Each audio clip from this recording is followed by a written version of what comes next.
ادخل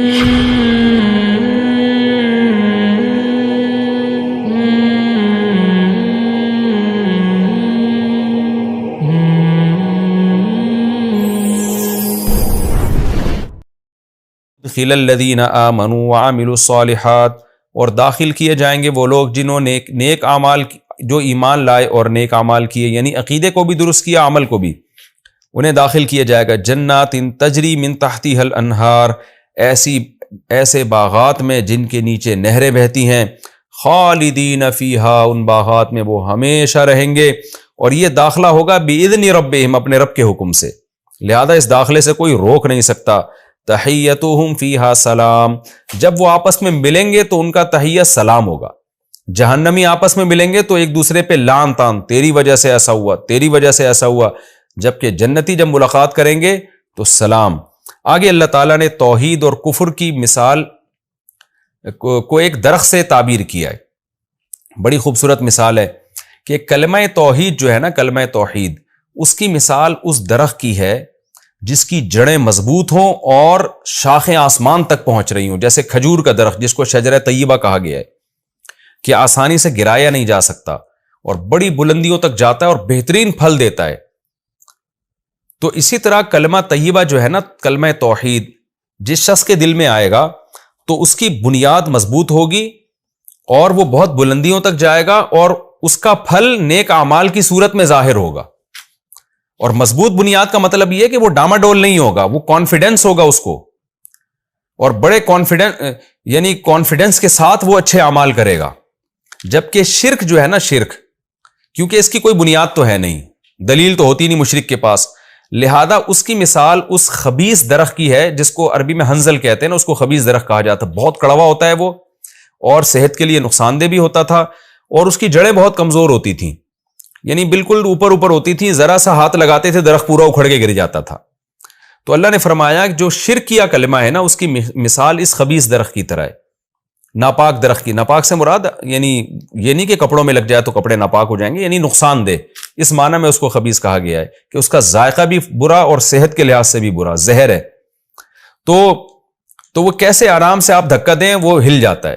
تو مشرک جو ہے نا، مشرک جو کلمہ شرک اس کے دل میں ہے، یہ بھی کوئی مضبوط بنیاد نہیں ہے، لہذا آپ دیکھیں نا، مشرکوں کو ایک جگہ ان کے پاؤں نہیں ہوتے، کبھی کسی چیز کو خدا بنا رہے ہیں، کبھی کسی چیز کو خدا بنا رہے ہیں، کبھی کسی چیز کو خدا بنا رہے ہیں، اور شرک کے نتیجے میں نکل کیا رہا ہے؟ کڑوا درخت۔ تو شرک کے نتیجے میں جو اعمال نکلتے ہیں وہ بھی کڑوے ہوتے ہیں۔ آپ دیکھ لو آج کفر کے نتیجے میں ہومو سیکچولیٹی، یہ قانون پاس ہو رہے ہیں، ماں باپ کو اولڈ ہاؤس میں جمع کرانے کے قانون پاس ہو رہے ہیں، رشتہ داری توڑنے کے قانون پاس ہو رہے ہیں، زنا حلال ہو رہا ہے، شراب حلال ہو رہی ہے۔ تو یہ کفر کی شاخیں ہیں۔ یہ اگر آپ کا ایمان مضبوط ہوگا اور کلمہ توحید پر ہوں گے، کیونکہ توحید کا مطلب ایک خدا کو مانتا ہوں، تو پھر آپ اس کی بھی ظاہر مانیں گے، اس کے نتیجے میں سخاوت وجود میں آئے گی، رشتہ داری جوڑنا وجود میں آئے گا، صبر وجود میں آئے گا، شکر وجود میں آئے گا، اور یتیموں پر خرچ کرنا وجود میں آئے گا، بڑھاپے میں بوڑھے ماں باپ کی خدمت کرنا وجود میں آئے گا۔ تو یہ وہ مثال ہے اس پاکیزہ پھلوں کی۔ تو بڑی خوبصورت مثال اللہ نے توحید کی اور شرک کی دی، کہ ایک کی مثال کھجور کے درخت کی طرح ہے جس کی جڑیں مضبوط ہیں، ہلتا نہیں ہے آرام سے۔ توحید پرست آدمی کو بھی اس کی جگہ سے ہٹانا بہت مشکل ہے، لیکن مشرک آدمی ڈاماڈول رہتا ہے، کیونکہ اس کو اگرچہ وہ شرک پر تو قائم رہتا ہے، لیکن اس کی زندگی کسی ایک اصول پر قائم نہیں رہتی، اور کسی اور طرف دلیل آئے گی ادھر جھک جائے گا۔ آپ دیکھیں نا، جو لوگ بھی شرک کرتے ہیں ان کا ایک خدا نہیں ہوتا، ہزاروں خدا ہوتے ہیں، آج اس کو خدا بنایا ہوا ہے، آج اس کو خدا بنایا ہوا ہے۔ ہاں، ضد اور ہر دھرمی کی وجہ سے وہ ایک جگہ قائم رہیں تو ایک الگ بات ہے، لیکن ان کا ضمیر ان کو بار بار ملامت کرتا ہے کہ ہم غلط ہیں، ہم غلط ہیں، لہذا ان میں قرار نہیں ہوتا، اور پھر اتنی کمزور جڑوں کے باوجود جو پھل نکلتا ہے وہ کتنا کڑوا نکلتا ہے۔ تو شرک پر جو اعمال مرتب ہوتے ہیں وہ بہت خطرناک اعمال ہوتے ہیں، اور توحید پر جو اعمال نکلتے ہیں وہ کھجور کے درخت کی طرح۔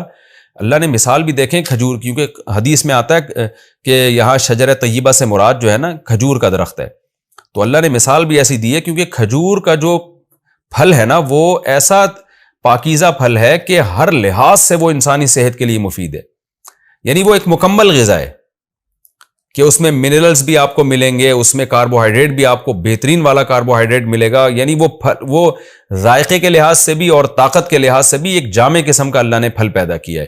تو اس لیے اس کی اللہ نے ایک مثال دی. اللہ فرماتے الم تر کیف ضرب اللہ مثلا کلمۃ طیبۃ, کیا تم دیکھتے نہیں ہو اللہ کلمہ طیبہ یعنی لا الہ الا اللہ کلمہ توحید کی مثال دیتا ہے, کشجرۃ طیبۃ کہ وہ ایک پاکیزہ درخت کی طرح ہے, اصلھا ثابت جس کی جڑیں مضبوط ہیں. تو کلمہ طیبہ جو ہے نا توحید, اس کی بیس یہ بھی بڑی مضبوط ہے, کیونکہ دلائل ہے نا اس پہ, تو جو چیز دلیل سے ثابت ہوتی ہے وہ مومن کے دل میں بہت مضبوط مقام بنا لیتی ہے. اور اللہ نے فرمایا وَفَرْعُهَا فِي السَّمَاءِ, اور اس کی شاخیں آسمانوں میں. تو کلمہ توحید کی بیس پر جو عمل ہے وہ اوپر کی طرف جاتے بھی ہیں, یعنی اللہ کی ہاں ان کو مقبولیت بھی حاصل ہوتی ہے, اور وہ ایسے پھیلتے بھی ہیں, اور نکلتا کیا ہے کھجور جیسا پاکیزہ پھل.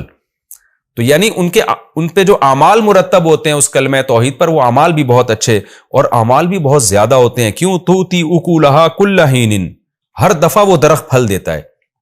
تو مومن جو ہے نا, جو توحید پرست ہوتا ہے, اس کی نیکی اور اس کے اچھے اعمال بھی بار بار اس کے جسم سے نکلتے ہیں بِإِذْنِ رَبِّهَا, اپنے رب کے حکم سے. وَيَضْرِبُ اللَّهُ الْأَمْثَالَ لِلنَّاسِ, اللہ یہ مثالیں لوگوں کے لیے بیان کرتا ہے. لَعَلَّهُمْ يَتَذَكَّرُونَ, شاید ان کو نصیحت حاصل ہو جائے کہ توحید پرست بننا چاہتے ہو یا مشرک بننا چاہتے ہو. تو توحید پرستوں سے یہ چیزیں, یہ اعمال نکلتے ہیں, اور مشرکوں سے کیا توہم پرستی نکلتی ہے. وَمَثَلُ كَلِمَةٍ خَبِيثَةٍ, اور خبیث کلمہ جس کو حنظل کا درخت کہا جاتا ہے, کڑوا, اس کی مثال, کلمہ خبیث سے مراد شرکیہ کلمہ, جو اس میں تمام قسم کے شرکیہ کلمات آ گئے, ان کی مثال ہے کشجرۃ خبیثۃ, اس خبیث درخت کی طرح ہے, اجتثت من فوق الارض, جس کو اکھاڑ دیا جائے اوپر ہی سے, کوئی گڑھا کھودنے کی بھی ضرورت نہیں ہے, کوئی بھی اس سے ٹکرا جائے تو وہ اکھڑ کے گر جاتا ہے نیچے. ما لہا من قرار, جس کو کوئی قرار سرے سے ہے ہی نہیں. یثبت اللہ الذین آمنوا, اللہ ثابت قدم رکھتا ہے ایمان والوں کو, بالقول الثابت, اس قول کے ذریعے جس کی جڑیں مضبوط ہیں, یعنی کلمہ توحید لا الہ الا اللہ. اس قول کے ذریعے اللہ مومنین کو ثابت قدم رکھتا ہے فی الحیات الدنیا, دنیا میں بھی, وفی الآخرہ, اور آخرت میں بھی. کیا مطلب؟ دنیا میں بھی وہ ڈگمگاتے نہیں ہیں, وہ کانفیڈنٹلی بہت سارے کام کرتے ہیں, صحیح کام کرتے ہیں. تو یہ ان کو جو موٹیویشن ملتی ہے یہ توحید کی وجہ سے, کیونکہ ان کے سامنے ایک معبود ہے, اسی کو راضی کرنا ہے, تو اچھے کام کرتے چلے جاتے ہیں.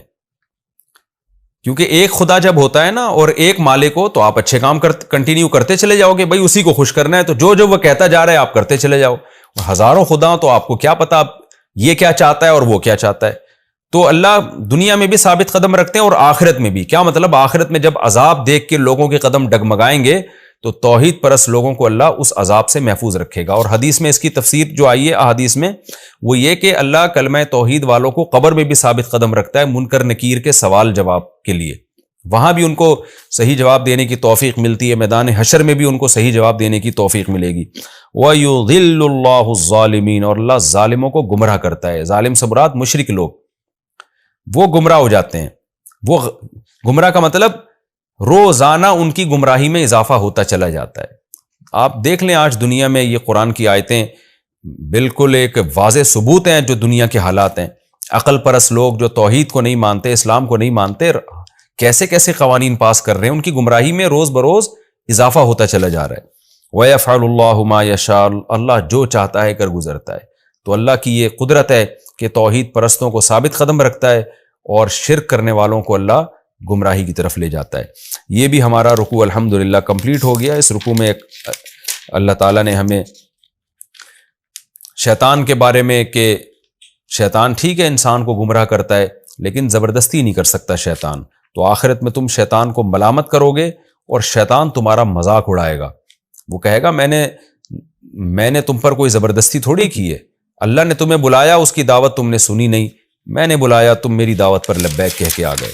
اور یہ ایمان والوں کے لیے جنت کا تذکرہ اللہ نے کیا, اور کلمہ طیبہ کی مثال شجرہ طیبہ سے دی, اور شرک کے عقیدے کی مثال شجرہ خبیثہ دی.